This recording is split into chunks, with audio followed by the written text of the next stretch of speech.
The faceless mass's power is a ladder with 5 levels. Most people never climb past the first. The few who do, they rule the rest. Machiavelli understood this brutal truth centuries ago, and nothing has changed. The world disguises itself with talk of equality, fairness, and opportunity. But beneath the mask lies hierarchy, a hidden order. And whether you realize it or not, you are already on that ladder. The tragedy is simple. Most people never even know it exists. They spend their entire lives on the bottom rung, mistaking endurance for strength, obedience for morality, and survival for success. They are convinced the ladder cannot be climbed, or worse, that it doesn't matter. So they shuffle forward, faceless, anonymous, forgotten. But for those who dare to open their eyes, the ladder is real. And once you see it, you cannot unsee it. You must make a choice. Stay where you are or begin to climb. The powerless majority. The bottom level is the faceless masses. These are the powerless, the countless millions who live and die without shaping a single event in history. They do not command armies, build companies, or influence the direction of nations. They work, they consume, they obey. Machiavelli would say they are useful only as a fog, the gray crowd that hides the figures above them.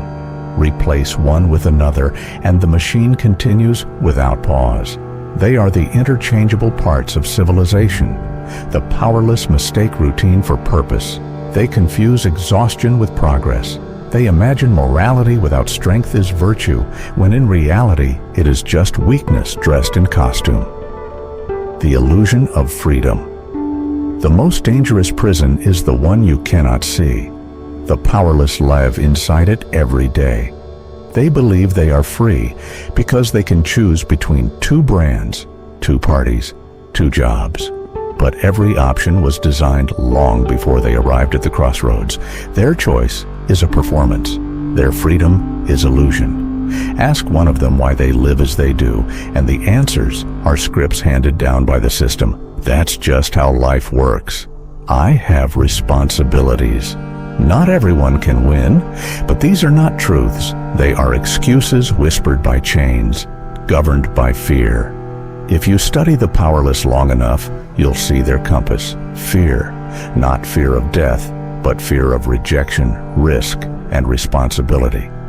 Fear of rejection makes them slaves to the crowd. They cannot think independently because they crave approval. Fear of risk makes them slaves to safety.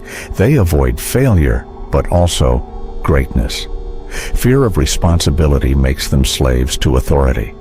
They wait for orders, decisions, and permission.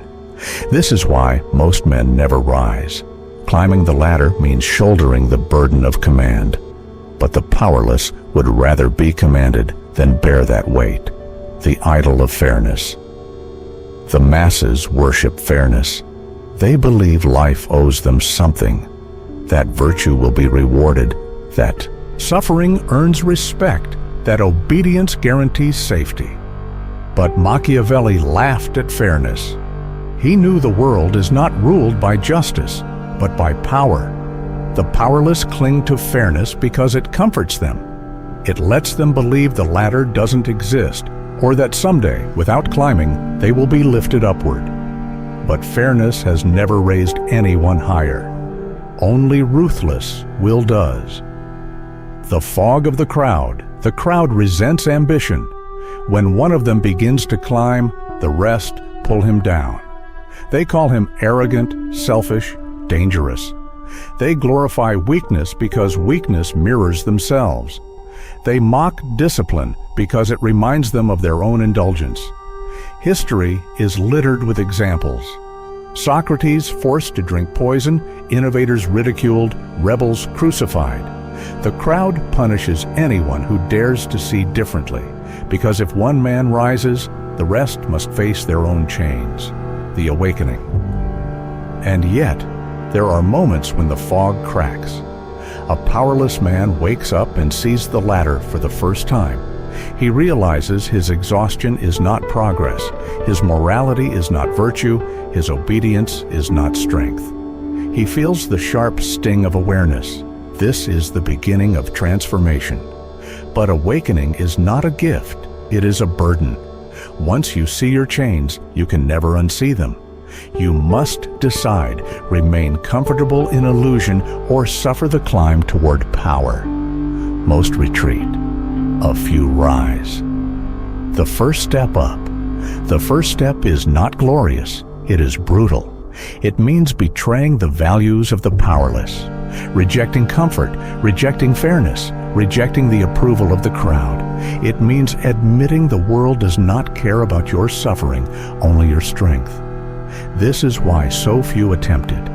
To rise from the faceless masses is to be hated by them. To step onto the ladder is to become an enemy of those who refuse to climb. But Machiavelli would tell you, this hatred is proof you are rising. So now I ask you, where are you on the ladder? Are you faceless, living in chains you cannot see? Or have you felt the cracks, the suspicion that you were meant for more? If so, beware. The next level is seductive. It looks like power, feels like freedom, but in truth, it is still servitude in disguise. This is level 2, the enforcer. And that is where we climb next, the enforcer. When a man rises above the faceless masses, his first taste of power is intoxicating. For the first time, he commands rather than obeys. He enforces rather than submits. He is no longer fog. He has shape, force, presence. This is level 2, the enforcer. At this stage, a person believes he has broken free, but Machiavelli would smirk, because this level is not true power, it is borrowed, and borrowed power always comes with chains. The illusion of authority. The enforcer looks powerful because he stands above the powerless. Soldiers marching in unison look fierce. Police in uniform radiate authority. Middle managers bark orders at subordinates. But look deeper. Where does their power come from? Not from themselves. It is granted by someone above them, a prince, a CEO, a state. Without that higher authority, their power vanishes instantly. The enforcer is feared, but not respected. He is obeyed, but not trusted. People comply with his commands, but they know the commands are not his own. He is the mouthpiece of someone else's will. Fear without loyalty. Machiavelli warned rulers to avoid being hated, but enforcers often are, because unlike true leaders, they do not inspire loyalty, only compliance. The soldier at a checkpoint may control you today, but the moment his orders are gone, he is powerless. The supervisor may dominate the office, but remove his title, and his voice carries no weight. The online censor may silence opinions, but without the platform behind him, he is irrelevant. This is the curse of the enforcer. He mistakes fear for power, but his fear dissolves as soon as his badge, uniform, or title is stripped away. The comfort of borrowed power. Why do so many remain at this level? Because borrowed power feels safer than true power. To climb higher requires risk, responsibility, and independence. But at level 2, a man feels strong while still being protected. He doesn't have to think. His orders are given. He doesn't have to lead. He only has to enforce. And many mistake this for victory. They flex their temporary authority, cling to their uniforms, polish their titles, never realizing that without the system, they are nothing. Modern examples. Look around, and you'll see enforcers everywhere. The manager who bullies employees, but trembles before executives. The activist who silences dissent, but is lost without the movement's slogans. The bureaucrat who enforces rules, but has no power to write them. These people feel powerful because they can punish others. But Machiavelli would call them pawns with sharper teeth. They are still controlled, still replaceable, still bound by chains they cannot see. The trap of the enforcer. The danger of this level is that it feels final. Many enforcers believe they have climbed to the top. They mistake fear for respect, obedience for loyalty, and order for influence. But true power is not enforcing someone else's will. True power is bending others to yours. As long as you must be told what to do, you are not free. You are still a servant, only now you are a servant armed with authority. Machiavelli saw this clearly. He noted that mercenary generals often looked strong but collapsed under pressure because their loyalty was never to themselves. They were hired blades, not masters of their own destiny. The awakening of the enforcer. The few who rise beyond this stage eventually notice the cracks. They realize their orders are not their own. Their authority is fragile. Their power depends on someone else's throne. And then comes the question that divides pawns from players. What if I stopped enforcing and started commanding? This thought is dangerous. It is treasonous. It is the beginning of true ascent, the pain of independence. But leaving this stage is terrifying because the enforcer must abandon protection. No more guaranteed role, no more scripted commands, no more safety net. He must think for himself, act for himself, take responsibility for his own rise. Most cannot bear this burden. They would rather live as armed slaves than risk the chaos of freedom. But the few who accept it step into a higher level. They begin to build power, not just borrow it. The challenge of level 2. So here is your challenge. Ask yourself, are you an enforcer? Do you confuse borrowed power with real power? Do you cling to titles, uniforms, or systems that could strip you bare in an instant? If everything external were taken away, would you still command respect? Or would you vanish into the fog, indistinguishable from the masses you once ruled over? Be honest, because awareness is the first step to rising. Beyond the enforcer lies the third level, those who create, not enforce. They build their own structures, shape their own influence, and craft systems that others depend on. This is level 3, the architect. And once you step here, you are no longer a pawn in someone else's game. You begin to design the game itself, the architect. If the enforcer is the sword in another man's hand, the architect is the one who forges the blade. This is level 3, the architect. At this stage, power is no longer borrowed, it is built. The architect doesn't just follow rules, he writes them. He doesn't just enforce systems, he creates them. He becomes the engineer of influence, the builder of frameworks that others live inside. Machiavelli admired this level because it moves closer to true power, designing the very order that governs others. From servant to creator. The leap from enforcer to architect is terrifying because it requires independence. No more hiding behind uniforms or borrowed authority. Now the architect must think, design, and take responsibility for the systems he builds. This is where entrepreneurs emerge. Leaders of movements, founders of schools of thought. They may not rule directly, but they shape the environment where ruling becomes possible. And here lies the difference.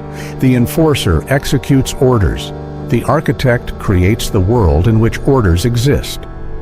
The power of structures. Machiavelli knew that power is not just about force, it's about structure. He observed how Rome's republic, with its senate, laws, and checks, created stability and loyalty that armies alone could not.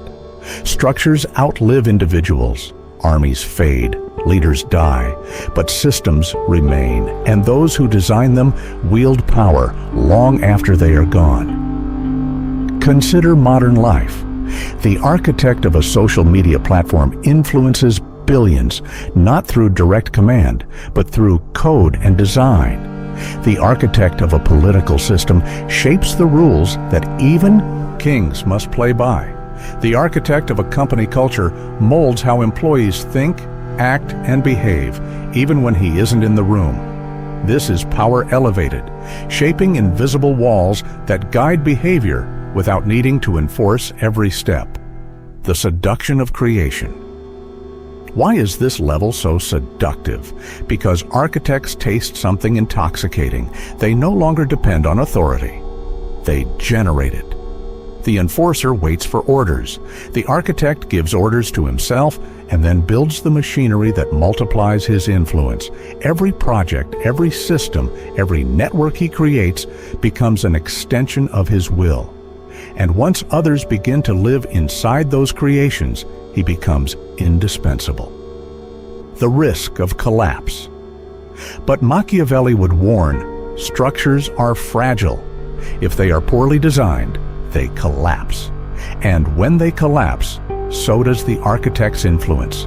History is filled with architects whose systems rose quickly but crumbled because they were built on sand. Companies that scaled fast but lacked discipline. Movements that surged with energy but lacked foundation. The lesson is simple. An architect must build for storms, not for sunshine. Structures of power must endure chaos, betrayal, and time. If they cannot, they will be torn down, and the architect will fall with them. Modern examples. We see architects everywhere. The startup founder who creates a platform millions rely on daily. The political strategist who designs policies that guide entire nations. The thought leader who shapes culture, language, and ideas that spread like wildfire. These people may not always be rulers, but they are architects of the environment in which rulers rise, and that is power most never even glimpse. The architect's trap. But beware, many architects fall into their own trap. They fall in love with their systems and forget their purpose. They become bureaucrats, managers of frameworks, prisoners of the very machines they built. Machiavelli would remind us, the system exists to serve the rise of power, not the other way around. When the architect worships his creation, he becomes its servant, not its master. The awakening to higher power. For those who rise beyond, the lesson becomes clear. Creating systems is not the end. True power is not just writing rules, but bending reality itself. The architect begins to see he is still limited. His systems can be overthrown. His structures can be hijacked. His creations can be stolen. To rise further, he must become something more than a builder. He must become a manipulator of perception, a master of loyalty, a ruler of hearts and minds. That is the next level, the level where systems are not just built, but commanded. The third challenge. Here is your challenge at this stage. Ask yourself, what systems have you created? What structures carry your influence when you are not present? If the answer is none, you are still an enforcer, no matter how powerful you feel. If you want to rise, you must build something that outlasts you. A business, a network, an ideology, a brand, a system of rules. Because those who create systems shape the battlefield. And only those who shape the battlefield have any chance of winning the war. But architects, for all their brilliance, are still vulnerable.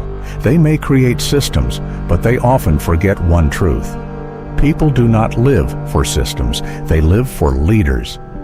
And that brings us to the fourth level, the ruler who commands loyalty, fear, and devotion directly.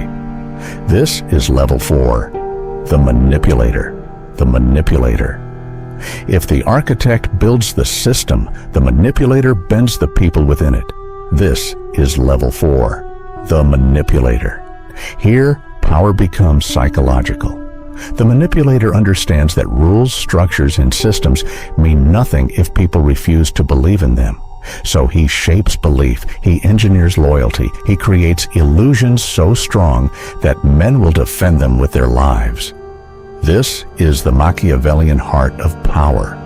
To control perception is to control reality.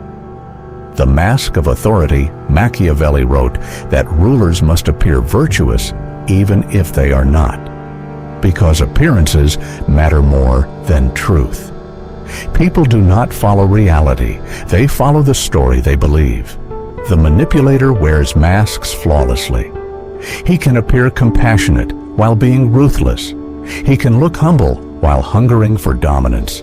He can seem trustworthy while plotting betrayal. And because people see what they want to see, the manipulator lets them believe in illusions that serve his rise. Fear and love revisited.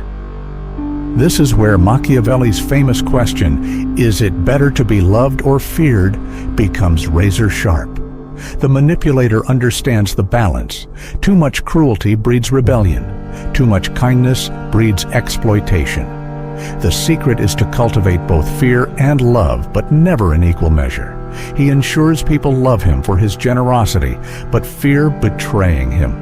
He ensures people admire his vision, but dread crossing him. He ensures people feel dependent on him, so that even if they hate him, they cannot leave. The web of dependency. The manipulator builds webs. Employees who believe their careers depend on his favor. Friends who feel privileged just to be near him. Followers who see him as savior, protector, or guide.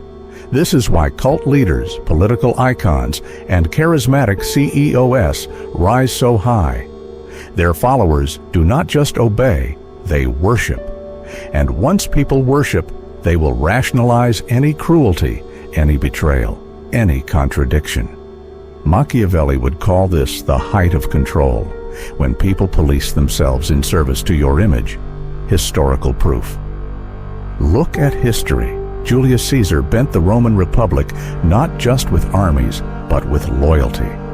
Men followed him even when it meant treason, because he made them believe in his destiny. Napoleon's soldiers marched into impossible battles because they believed they were part of a legend. Modern political figures command millions not by policy, but by charisma, by narrative, by myth.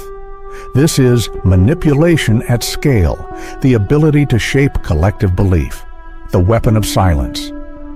The manipulator knows when not to speak. Words can betray, but silence forces others to fill the gap with their own imagination. And people's imagination often paints you greater than you are. Machiavelli admired rulers who stayed unreadable. The more mysterious you are, the more powerful you seem. The trap of manipulation. But this level carries danger. Illusions must be maintained, and masks grow heavy. The manipulator must always be calculating, always aware of perception. One slip, one scandal, one moment of unmasking, and the spell shatters. This is why so many manipulators burn out or collapse in disgrace. They build empires on belief, but forget that belief is fragile. Modern examples. The manipulator exists everywhere today. The influencer who curates a perfect life online, shaping envy and aspiration. The politician who plays both sides, appearing compassionate while cutting deals in shadows. The executive who makes employees feel like family while exploiting them for profit. These figures understand that the game is not about truth, it is about perception. And those who control perception write the script others live by. The awakening beyond manipulation. But even this level has limits. Manipulators wield enormous power, yet they remain tethered to illusion. Their strength depends on maintaining belief, and belief can vanish in an instant. The final ascent requires something higher, not just manipulation of others, but mastery of oneself. To rise to the last level, one must no longer need masks, illusions, or borrowed loyalty. One must become the source of authority itself. This is the realm of the sovereign, the one who sits on the throne of true mastery. The fourth challenge. So here is your challenge. Ask yourself, how much of your life is perception management? Do you wear masks at work, in relationships, online? Do people respect you, or do they respect the story you've crafted about yourself? And more importantly, if every mask were torn away, would you still command power? If the answer is no, then you are still bound to illusion, and unless you transcend it, you risk collapse the moment the mask slips. But for the rare few who master themselves, who rise beyond borrowed strength, beyond systems, beyond illusions, they enter the fifth and final level of power. This is level 5, the sovereign. Not feared because of titles, not followed because of masks, but revered because their power comes from within and nothing can take it away. The sovereign. Most people never see this level. Some climb as far as manipulation, wielding masks and illusions, only to collapse under the weight of their own lies. But a rare few rise higher, to a place where power is no longer borrowed, enforced, or even dependent on perception. This is level 5, the sovereign. Here, power becomes absolute, not because the sovereign commands armies or controls systems or manipulates crowds. Those are tools. The sovereign is powerful because he is power. His authority does not come from external trappings. It radiates from within, untouchable, undeniable. The throne within Machiavelli hinted at this truth in his writings. Fortune may betray you, allies may desert you, wealth may vanish, but a man who governs himself cannot be dethroned. The sovereign has mastered silence, masks, focus, detachment, aggression, and manipulation. But he no longer depends on them. He uses them when necessary, discards them when not. His power is not the tools. It is mastery of himself. This is the throne within, when discipline, control, and vision merge into a state that no enemy can invade. Aura as power. At this level, the sovereign's presence alone commands respect. He doesn't need to shout, threaten, or prove himself. People feel his authority because it is not a mask. It is real. Think of figures in history whose aura alone bent rooms. Marcus Aurelius, who ruled as philosopher king. Alexander the Great, who inspired armies simply by appearing on the battlefield. Even modern leaders who project unshakable confidence without speaking a word. Their power was not in titles, it was in presence. The sovereign embodies authority because he rules the only kingdom that cannot be overthrown, himself. Freedom beyond illusion. What makes the sovereign untouchable is freedom from illusion. He does not need the crowd's love, so he cannot be manipulated by it. He does not fear rejection, so he cannot be controlled through shame. He does not cling to masks, so he cannot be unmasked. He does not rely on borrowed power, so nothing can be taken from him. The sovereign is free because he has conquered the deepest prison of all, the self. The fortress of the mind. Machiavelli compared fortune to a violent river that destroys those who do not prepare. The sovereign has built a fortress so strong within himself that even floods cannot touch it. This fortress is discipline, consistency, emotional mastery, and vision. It is the ability to act without hesitation, to decide without fear, to endure without breaking. It is a mind so fortified that no enemy, betrayal, or catastrophe can reduce it. And from this fortress, he rules not just others, but reality itself. Historical proof. Look at the great sovereigns of history. Genghis Khan lost battles, but never lost himself. His vision turned tribes into an empire. Marcus Aurelius endured loss, betrayal, and endless war, yet remained unshaken because he mastered his own mind. Even those who fell in body, like Socrates, remained sovereign in death, refusing to surrender their principles even when forced to drink poison. Their power did not depend on circumstance. It lived in them, unbreakable. The crown of mastery. At this level, the sovereign wears the only crown that matters: mastery. Not over others, but over himself. And because of this, mastery over others follows naturally. The sovereign no longer craves validation. He no longer fears betrayal. He no longer grasps desperately for survival. He exists above these needs, and because of this, people bend to him willingly. The sovereign is both shadow and flame, mysterious, untouchable, but also commanding, unforgettable. He is the axis around which others revolve. Your potential sovereignty.